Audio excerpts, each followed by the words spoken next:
So what's up guys? Welcome back again sa ating munting YouTube channel. This is Jason Albasani sa mapagpalang araw para sa ating lahat. Kamusta po sila? Kamusta ang buong pamilya? Naway nasa mabuti silang kalagayan guys. Sa mga oras na ito, no?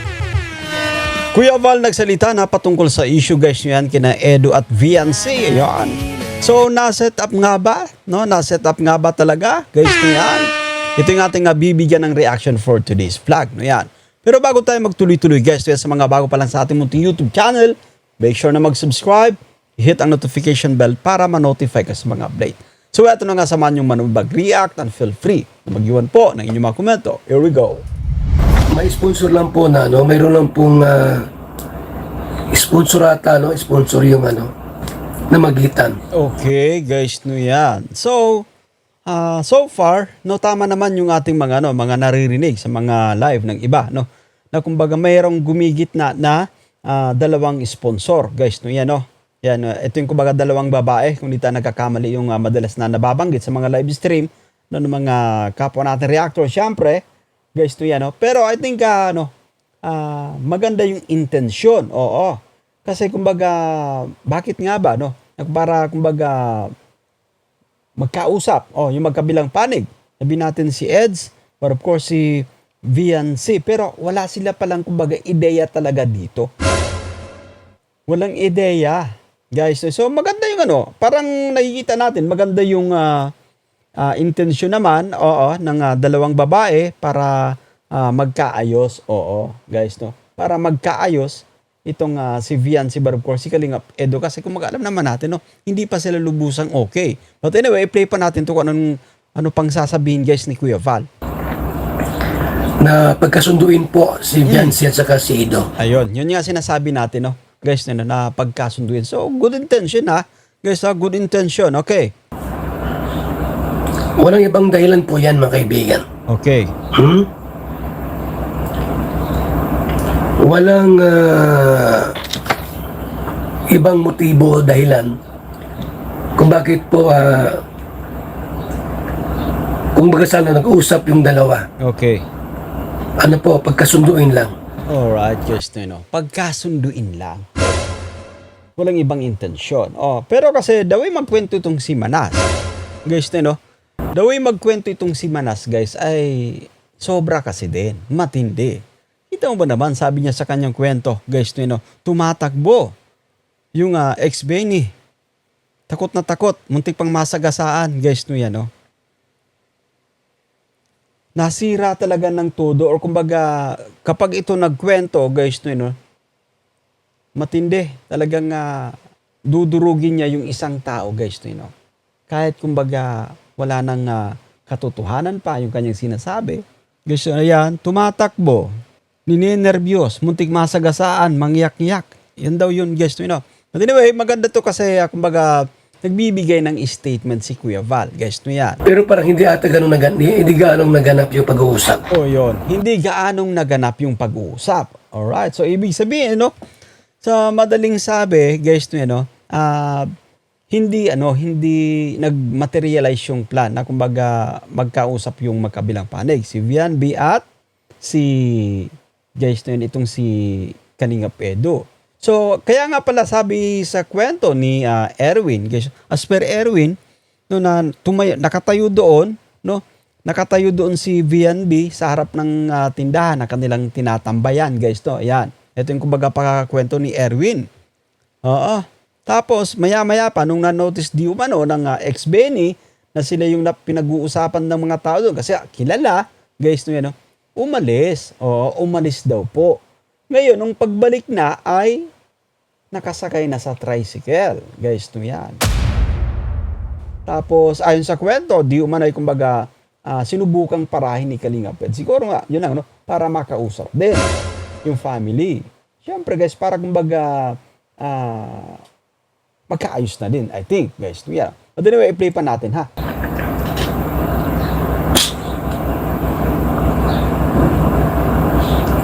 Dahil nga po saka walang alam si Edo dito.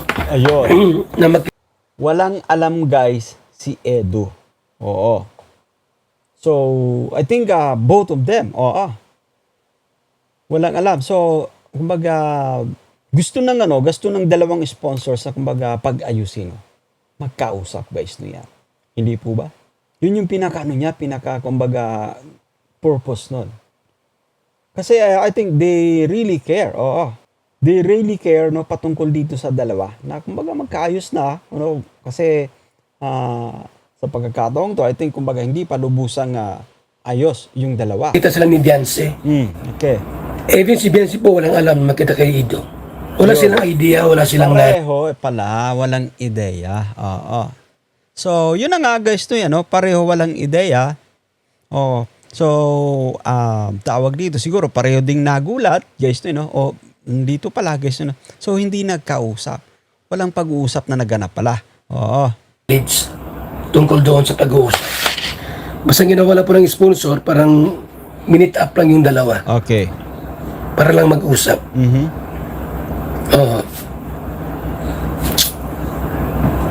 Tapos si Ido, ni-reach out niya ako na gustong pumunta rito. Yun. So, ni-reach out daw ni Kalingap Ed si Kuya Val na gustong pumunta dito sa bahay ba nila? Balik natin. Ako na gustong pumunta rito. Sa bahay. Ayun sa bahay. Magandang pakay ni Ido. Ito lang si Erwin po ang sumira eh. Ayun. Anyway, itong si Erwin TV bro, lesson learned din para sa'yo, no? Ayan, kasi sabi pa natin, may mga bagay na kailangan din natin kumbaga hindi isa publiko. May mga bagay-bagay na alam mong hindi kailangan na lahat kumbaga isa sa publiko mo. Yung may mga kumbaga pribadong pag-uusap, guys, no yan, no? Pribadong ganap. But since na kumbaga si Erwin excited na kumbaga mag-content kasi nga content creator na din, no? Bibigyan ng kanyang mga reaction dahil sa matinding excitement, guys, no, you know, kumbaga naibulong niya sa taong bayan. Pero sabi pa nga natin, nangyari na, guys, no yan, pero kung tutuusin talaga, sabi pa natin, no, yung mga ganyang ganap actually ay kumbaga hindi lahat isinasa publiko mo. Guys, no yan. But anyway, no, diretso pa natin do. Gumawa ng intriga. Ayun, gumawa ng intriga si Erwin. Gumawa ng intriga po na ganito, buntis na or ano. Although, kumbaga, in-accept niya, tinanggap niya, guys. Oo. Tinanggap niya na fake news siya doon, sa buntis issue, guys, no? Pero wala po yun. Wala. Okay. Ang totoo po niyan, mga kalingap, mayroon lang sponsor po na namagitan. Okay. Nagmamalasakit po. Ayun. Ito sinasabi natin. Oo. So, yung intensyon ng dalawang sponsors, guys, no, yun, ay kumbaga magmalasakit, no? Kumbaga pag-ayusin yung magkabilang panig. Si VNB, but of course, guys, si Kalingap Eds. Oo. So, yun. Guys, no, yun pala yung pinaka-purpose doon. Kaso lang, kumbaga, hindi nang materialize. Hindi nga yata nagawang mag-usap. Kasi kumbaga dumating yung mga magulang siguro, guys, no, no? Hindi po ba? Pero sa mga kwento rin ni Manas, si Manas kasi matindi rin magkwento. Talagang mabubuhay yung patay kay Manas. Grabe itong taong to. No? Sa mga kwento niya kasi dinudurog niya si Kalingap Edu, guys, no yan. Doon sa dalawa na magkabati nga sila, magkasundo. Ayun. Hindi ko alam kung ano ang kanilang pinag-usapan, kung okay na, bati na sila, hindi ko alam na yun. Okay. Hindi ko na alam. So, pagdating sa estado pala, guys, ano nga ba yung estado? Nagkamabutihan ba? Naging okay ba? Guys, so wala tayong ideya dun. As well as Kuya Val. Wala siyang ideya, syempre. Guys, no yan, no? Ang po ang ating nalaman dyan. Okay. Pero parang ano ata no? Hindi gano'n nag-uusap kasi si Beyonce palakad-lakad. Kwentuhan lang siguro. Kwentuhan lang po yan. Pero wala yung wala yung magkabalikan or wala. Okay. So, as per Kuya Val, no, parang nagano naman, nagkakwentuhan ng, habang siguro, nagkakwentuhan, as per Kuya Val, no, kumbaga, naglalakad-lakad, guys, yun, yung normal siguro na ganap, kapag nag-uusap, no, nakatayo, naglalakad-lakad, guys, yun, no. At yun na nga, may mga nakakita. Ito si Erwin TV official. Nakita niya. So, kaya kumbaga ganun sa ka-excited na magkwento sa kanyang live. Okay. Pero as per Kuya Val, no, wala pa siyang kumbaga ideya kung talagang naging okay o kung ano yung estado ng dalawa. Palakad-lakad. Okay. Kwentuhan lang siguro. Mhm. Kwentuhan lang po yan. Pero wala yung wala yung nagkabalikan or Okay. wala po. Wala. So maliwanag guys no? Nagkakwentuhan pero ito sinasabi natin no, pagdating sa estado na kumbaga nagkabalikan ay wala pa. Okay. Parang ganun. Okay. Na nagkabalikan si Ido at si Biancy, wala po. Medyo lang yung ni Erwin TV. Okay. Medyo lang. Grabe lang yung pagkagawa ng reaction niya. Pero walang ganun po na nagkabalikan. Medyo, Yung dalawa. yun na nga, matatawag din natin na kumbaga napasobra siya doon sa kumbaga buntis issue. Oo. Kasi masyadong malikot yung imahinasyon ni Erwin TV. Nabanggit niya yung kumbaga baka buntis. Guys, no? Anyway, play pa natin to. Hindi na nila alam na sila yung mag-usap. Okay. So, walang ideya talaga, ha, guys? Walang ideya. Kumbaga, plano ng dalawang babaeng sponsor na pagharapin, magkausap para maging okay. So, good intention naman, no? So far, guys. And yung intention o yung pinaplano ng dalawang sponsors. Guys, no yan. So, i-play pa natin to. Alam ni Jansen na andyan si Ido. Hindi po alam ni Ido na andyan si Biancy. Ayun. So, pareha walang ideya. Guys, parehang walang ideya. Kalingap Edo as well as Viancy, walang ideya na kumbaga magkikita sila doon. Okay, play pa natin to. Yung lang po, no? Sinitap lang po sila para pag-uusapan. Ayun. So, maliwanag na set up, para kumbaga magkausap, para magkaayos, magkabati, okay? Ganun yun. So wala daw tungkol sa nagbalikan, wala po. Ayun, wala. So, maliwanag. Walang nagkabalikan, guys, ha? Walang nagkabalikan, okay. Good morning kay Lola Mer. Anyway, guys, to yan, at least, kumbaga, lumilinaw sa ating lahat. Na as per Kuya Val, ayon sa kanyang kwento, both parties walang ideya.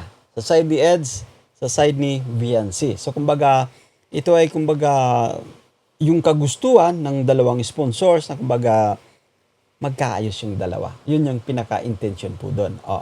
Pero, kumbaga, lumaot yung, kumbaga, usapin gawa nung, kumbaga, sa mga nagiging reactions. Ng mga kapwa natin. Reactors din. Guys, no yan. So, malinaw na. Guys, malinaw na.